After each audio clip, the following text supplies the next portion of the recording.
Okay, ma'am. Dito lang. Kambing. Ibon. Fish. Sir, fish. Sir, baka pagsisiyan mo yan. Sinasabi, baka huling punta mo na sa birthday ni Ace.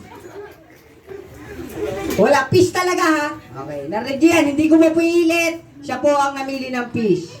Mamaya na kayo mag-chismisan. Hindi, biro lang po, ma'am. Okay, ganito. Kakantahin niyo lamang po yung tunog. Example, ganito. Duck. Kakakwak, kwak, kwak, kwak. Kakakwak, kwak, kwak, kwak. Okay, understand? Wala na. Ano, parang nagsisisi ka ngayon, sir. Okay, bibigyan pa kita ng isang chance. Pumili ka, sir. Yung alam mo yung tunog. Fish pa rin. Fish pa rin. Fish pa rin talaga. Talagang pinanindigan niya.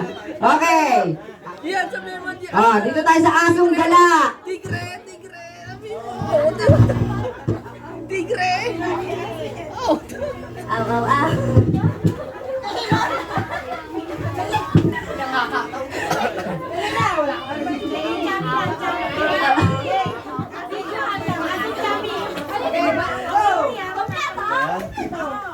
Pag naman may pumalakpak pa sa inyo yung tatlo, eh.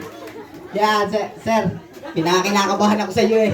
Dito ako na, sa totoo dito ako na tense. Sa lahat ng party pinuntahan ko, may isda. Sir, oh. Baka pritong isda yan, ha? Okay, sir, isda.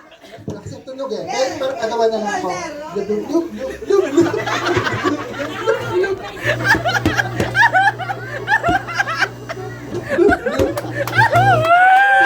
Sir, kahit yung karaoke, tumigil eh. Ay, may bubulot-bulot. Kala ko yung bluetooth yung naglolo ko eh.